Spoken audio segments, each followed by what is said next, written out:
Mungkin nggak bangun pabrik tanpa jalan? Mungkin nggak bangun perkebunan tanpa jalan? Mungkin tidak membangun industri tanpa jalan? Mungkin tidak membangun pertanian tanpa jalan? Mungkin tidak membangun pariwisata tanpa jalan? Artinya jangan dipisah-pisah. Jalan tidak semata-mata persoalan distribusi. Jalan juga bagian penting untuk membangun industri. Gratifikasi, karena dia pejabat publik. Kalau Puan naik itu apakah gratifikasi? Gratifikasi, karena dia pejabat publik. Persoalannya adalah, jangan ketawa dulu. Persoalannya adalah, apakah itu gratifikasi yang dilarang atau tidak? Kan itu pertanyaan kita. Kalau seandainya dilarang, dia salah. Dan apa saya berat mengatakan Puan salah? Enggak. Mengatakan Mahfud salah? Enggak. Waktu yang akan menjawab ya. Sama lah ketika orang dulu bilang, bangun jalan itu buat siapa sih?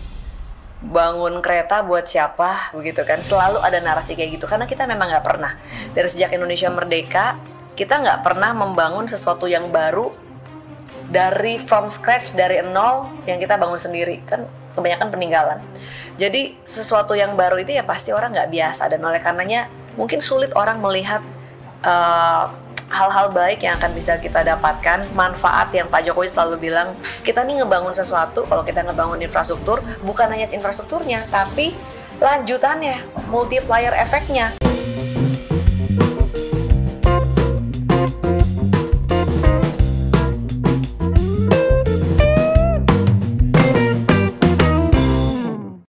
Assalamualaikum warahmatullahi wabarakatuh. Shalom, Om Swastiastu, Namo Buddhaya, salam kebajikan. Kembali lagi dengan saya di sini, Leonardo Sirait, di channel kesayangan kita, Sirait Media.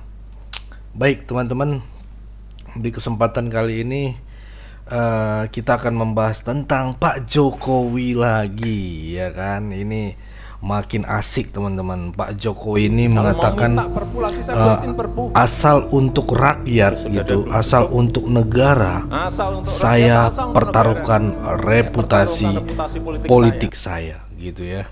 Ini sih luar biasa ya teman-temannya, karena mempertaruhkan reputasi politiknya gitu ya. Jarang-jarang tuh ada politikus maupun pejabat mempertaruhkan reputasinya gitu ya. Begitulah kira-kira ya.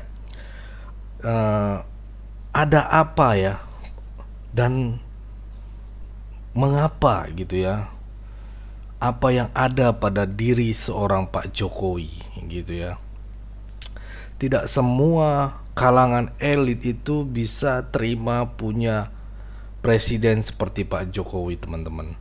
Itu harus kita akui gitu kan.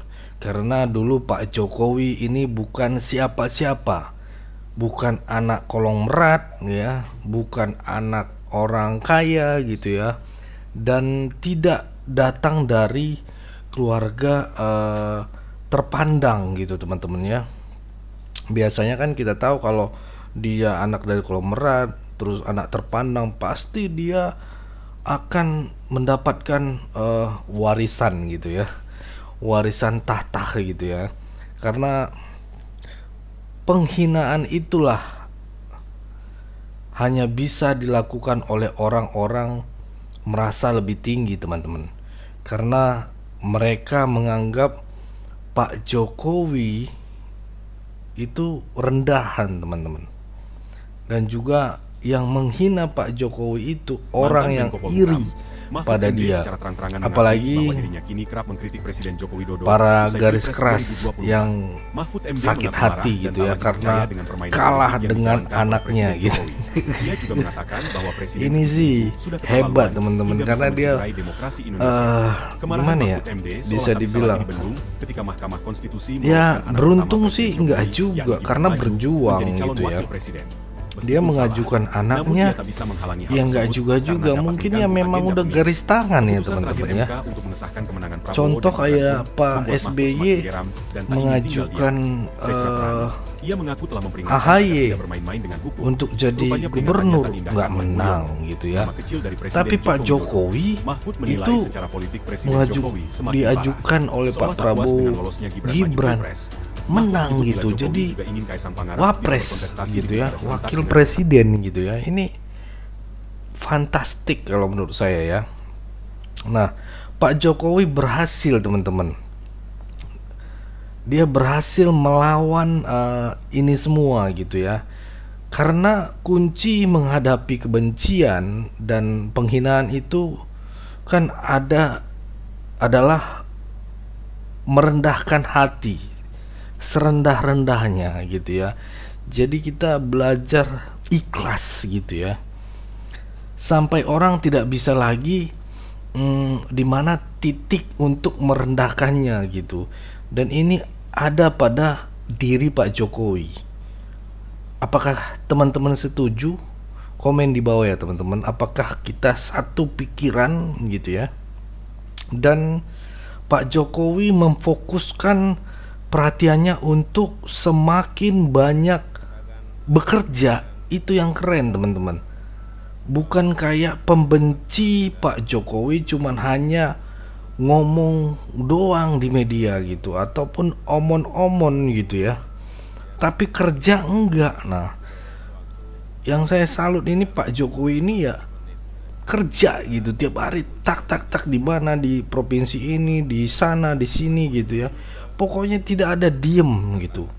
Sampai saya searching teman-teman, saya searching beliau ini nggak pernah sakit gitu, nggak pernah dia absen untuk ataupun cuti untuk beristirahat gitu, nggak ada beritanya gitu ya. Nggak tahu deh nanti akhir jabatannya akan cuti gitu seminggu sebelum jabatannya atau bagaimana gitu kan, karena dia juga mau menunjukkan ke IKN. Tapi menurut saya ini rekor teman-teman, hampir 10 tahun beliau tidak mengambil cuti gitu ya. Ini ibaratnya kalau punya bos gitu ya, dia jadi karyawan, itu bosnya pasti senang teman-teman. Nah, bagaimana kita sebagai rakyat Indonesia, karena punya karyawan nggak pernah cuti gitu ya, nggak pernah sakit, on terus gitu, on fire terus gitu teman-teman ya. Nggak kayak yang orang-orang seberang gitu ya, yang sukanya omon-omon tapi kerjanya ya tidur gitu ya, nggak ada peningkatan, nggak ada gerak gitu, yang akhirnya pada dasarnya perutnya gendut semua gitu ya teman-teman. Mungkin teman-teman kita bisa mengikuti ya jejak Pak Jokowi yang selalu rendah hati tapi banyak bekerja. Ini forever gitu ya. Dan ini adalah panutan menurut saya. Bukannya saya memuji ya gitu ya, tapi ini adalah panutan gitu. Coba teman-teman searching nanti ya, apakah beliau pernah cuti gitu ya. Nah, walaupun ada yang bilang teman-teman Pak Jokowi bodoh, Firaun, semuanya Pak Jokowi itu terima dengan lapang dada. Dia terima apapun itu, mau dibilang Firaun ya, mau dibilang plongo-plongo, diterima aja, yang penting dia kerja ya. Tapi di sini pendukung Pak Jokowi itu sangatlah banyak gitu ya, bahkan sampai banyaknya gitu dukungan doa buat Pak Jokowi. Itu teman-teman, ini menurut saya apa ya, speedless gitu ya, langsung respon orang gitu ya. Jangan pikirkan Pak gitu kan, ocehan yang cuman hanya 16% ataupun 24% gitu ya. Itu teman-teman ya, itu dia nggak tanggepin gitu, yang penting dia kerja gitu. Dan di sini teman-teman ada hal yang menarik, ada hal yang unik gitu ya juga ya, pas penetapan pemilihan gubernur Jawa Timur, ada salah satu pendukung calon yang meneriakan fufu fafa gitu ya. Nah, biar lebih jelas, mari kita saksikan dulu video berikut ini.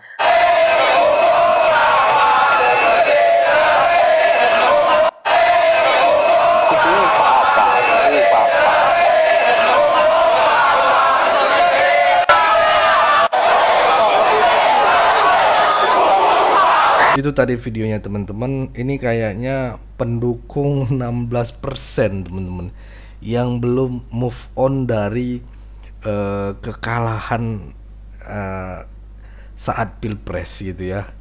Ini kecewa gitu karena selain kalah teman-teman, pendukung 16% ini ataupun pendekarnya yang dicalonkan redup teman-teman. Di partai yang mengusungnya juga redup gitu, kasihan gitu, tidak diajukan juga jadi gubernur, tidak masuk apa-apa gitu, dan menurut saya karirnya hancur teman-teman. Apakah pandangan kita sama teman-teman? Coba nanti teman-teman komen di bawah ya, apakah calon pilpres kemarin yang 16% siap-siap redup kah? Atau masih bisa melangkah lagi untuk next mencalonkan gitu ya. Tapi sekitar 45% menurut saya teman-teman, beliau itu akan redup teman-teman, akan redup, pasti akan redup dan tidak punya elektabilitas lagi gitu ya. Itu teman-teman ya. Oke teman-teman, mari kita simak dulu video penyampaian dari orang yang memang betul-betul ingin membawa Indonesia itu maju sesuai dengan visi misi Pak Jokowi. Berikut videonya. Kalau Pak Jokowi itu dari awal, beliau itu kan berulang kali bilang bahwa kita harus membangun dari pinggir, ya enggak? 10 tahun ini kalau kita lihat beliau itu sudah menyadari bahwa pembangunan itu nggak bisa di Jawa aja. Dia melakukan hal-hal yang tidak populer atau kurang mungkin dilakukan oleh pemerintahan-pemerintahan sebelumnya. Dia bangun jalan-jalan di desa, bahkan di Papua aja, Trans Papua itu panjangnya 4 kali lipat dari Jakarta sampai Surabaya. Di saat orang-orang kalau mau ngitung nilai ekonominya, kapan nih pulangnya modal begitu kan? Penduduknya nggak banyak, ya nggak akan ketemu kalau mau cari modal gitu, kepulangan modal. Kemudian yang di perbatasan, yang selama ini ditinggalkan mungkin karena lagi-lagi jauh gitu. Kalau ngomong suara untuk bisa terpilih kembali, orangnya juga sedikit, nilai ekonominya nggak banyak. Tapi beliau lakukan itu, membangun dari pinggir daerah 3T yang terluar, terdepan, tertinggal itu justru beliau kerjakan. Dan kalau kita mau bicara membangun Indonesia Emas 2045, nggak akan bisa tercapai kalau hanya bertumbuh pada Pulau Jawa aja, gitu kan. Jadi kalau ngomong Indonesia sentris itu yang memang harus dilakukan kalau kita mau mencapai Indonesia sentris. Pembangunan itu harus merata, nggak bisa lagi hanya Jawa, dan Jawa sekarang ini sudah overload, sudah nggak sehat juga, ya kan? Masih menjadi magnet karena yang dibangun secara masif memang Pulau Jawa gitu. Jadi kalau kita terus nggak melakukan hal yang bold untuk merupakan wujud dari komitmen Indonesia sentris, maka nggak akan terwujud tuh. Jadi Indonesia sentris ini rumus dasar sih kalau kita mau mencapai yang namanya Indonesia Emas 2045, supaya setiap potensi-potensi daerah itu bisa berkontribusi kepada pertumbuhan, pada pembangunan, baru bisa tercapai Indonesia Emas 2045. Kenapa menurut Sis Kris banyak orang-orang yang selama ini bersama Pak Jokowi ya malah 8 tahun ini ikut dalam pemerintahan Pak Jokowi gitu kan, dapat jabatan publik di pemerintahan Jokowi, sekarang sudah menganggap Pak Jokowi tidak punya visi itu lagi, udah menganggap Jokowi bukan pemimpin yang Indonesia sentris lagi hari ini gitu. Kalau Sis Kris lihat di berbagai macam media sosial pasti lihat dulu orang-orang yang satu seiring jalan sama Sis Kris selama ini gitu ya, malah mereka lah yang menjadi garis terdepan yang mempertanyakan kredibilitas Pak Jokowi, terutama juga dalam konteks pemikiran soal Indonesia sentris ini. Kenapa mereka yang pertama yang jadi nggak percaya lagi hari ini gitu? Saya jadi keinget nih, Pak Jokowi kan pernah bilang gini ya, nggak plak-ketiplak kata-katanya ya, tapi beliau kan pernah bilang kurang lebih seperti ini. Ketika di awal didukung rame-rame, kalau udah di ujung ditinggal rame-rame. Mungkin mereka-mereka yang yang punya pendapat demikian ada di dalam fenomena itu kali ya, melihat ini sudah mau selesai atau mungkin perbedaan pilihan dalam Pilpres kemarin sehingga punya kekecewaan yang ya kita maklumin aja. Dan Pak Jokowi juga nggak pernah balik kecewa kok ke mereka. Bagi Pak Jokowi mau kecewa atau tetap mendukung sampai akhir, tetap masyarakatnya beliau juga. Tapi yang kita lihat real nyatanya bahwa hari ini penyumbang pertumbuhan ekonomi tertinggi kan udah nggak dari Jawa lagi, ya kan? Maluku misalnya udah catching up gitu. Kalimantan Timur sejak IKN mulai bergeliat, pertumbuhan ekonominya signifikan gitu. Jadi memang kita ini IKN ini dibutuhkan untuk menyelesaikan masalah yang saat ini kita miliki. Masalah saat ini apa sih? Masalah saat ini adalah Jawa itu udah overload banget. Bahkan Jakarta, apalagi Jakarta Utara, tempat saya tinggal, itu adalah yang paling besar penurunan tanahnya setahun bisa 10 cm. Jadi mau nggak mau, kita memang harus memikirkan alternatif lain untuk tinggal, untuk dikembangkan selain dari Pulau Jawa. Kedua, ada masalah... bikin Giant Seawall kalau kata Ridwan Kamil kan. Oh iya, Giant Seawall. Giant Seawall juga bisa. Tapi gimana caranya kita mengatasi misalnya dalam ke depan soal pangan, soal polusi, soal energi. Ya IKN, selain posisinya di tengah, dia juga akan menjadi sampel atau model kota in the future yang akan green, forest city, smart forest city. Di mana di situ 70%-nya masih hijau, kebutuhan energi ada di sana, pangan di sana dengan budidayanya. Itu akan menjadi sampel. Kalau kita lihat-lihat nih jalan-jalan keliling Indonesia, pasti kan sering ngelihat kota-kota di Indonesia itu kalau kita nggak kesana 5 tahun aja ya, nggak, kecuali di Pulau Jawa ya. Kalau di luar Pulau Jawa kan kebanyakan nggak berubah banyak dan agak mirip-mirip gitu kan. Makanya IKN itu nanti dibuat untuk menjadi lokomotif, menjadi sampel bahwa ke depan kita harus punya kota yang seperti ini, yang green, yang smart, yang orang bisa mengandalkan energinya dari air, dari matahari, cukup mengandalkan angkutan umum yang juga listrik gitu, dan itu nggak ada di Indonesia. Bagaimana cara membuktikan hari ini di balik semua tuduhan terhadap Pak Jokowi tadi ya? Makanya saya tanya ini Indonesia sentris apa Jokowi sentris? Karena banyak tuduhannya, serangannya adalah proyek IKN ini ambisinya Jokowi, kepentingannya Jokowi. Ini yang banyak di media sosial juga kita lihat. Prabowo dipaksakan untuk melanjutkan IKN ini dan tentunya Prabowo nggak mau gitu. Banyak narasi-narasi macam itu karena ini adalah ambisi Jokowi semata gitu. Monumennya Pak Jokowi lah ya. Ini gimana Sis Kris memandang pandangan semacam itu? Mungkin waktu yang akan menjawab ya. Sama lah ketika orang dulu bilang bangun jalan itu buat siapa sih? Bangun kereta buat siapa, begitu kan? Selalu ada narasi kayak gitu karena kita memang nggak pernah dari sejak Indonesia merdeka kita nggak pernah membangun sesuatu yang baru dari from scratch, dari nol yang kita bangun sendiri, kan kebanyakan peninggalan.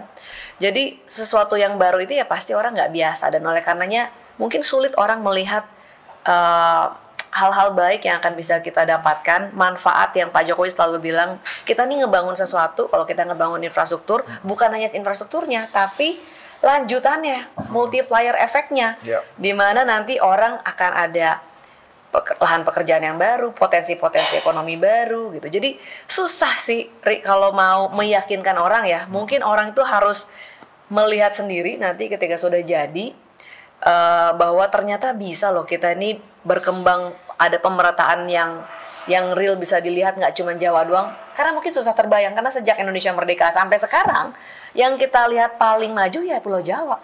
Kita nggak bisa, daya imajinasi kita tuh nggak pernah bisa nyampe karena memang belum pernah melihat bahwa suatu hari nanti orang-orang tuh nggak akan kiblatnya berbondong-bondong mau ke Jawa, mau ke Jakarta, Surabaya dan sebagainya lagi, tapi mau ke Kalimantan gitu, mungkin mau ke Sumatera, mau ke Papua, mau ke NTT, mau ke Ambon, kan nggak ada yang ngomong gitu selama ini.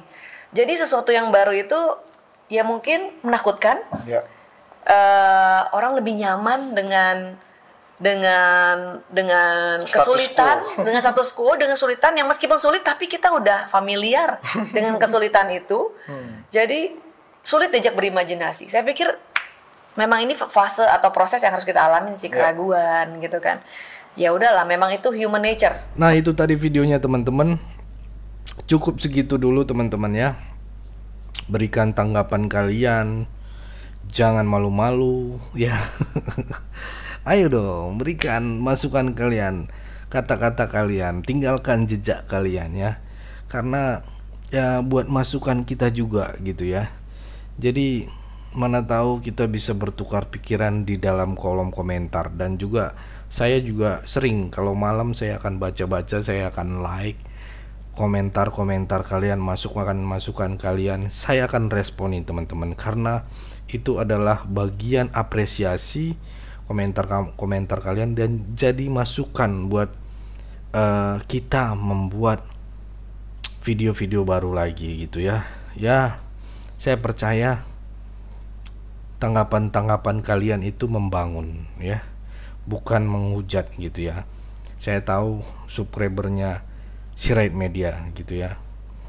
Jadi kolom komentar saya berikan, saya buka buat teman-teman ya. Jangan malu-malu.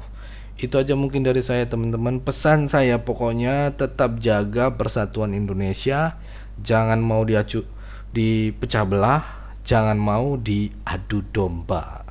Itu aja dari saya teman-teman. Yang belum subscribe channel YouTube Sirait Media, tolong subscribe teman-teman, karena banyak lagi konten-konten kita yang akan terus kita perjuangkan, menyuarakan suara rakyat jelata. Itu aja dari saya Leonardo Sirait, mohon undur diri. Bye bye.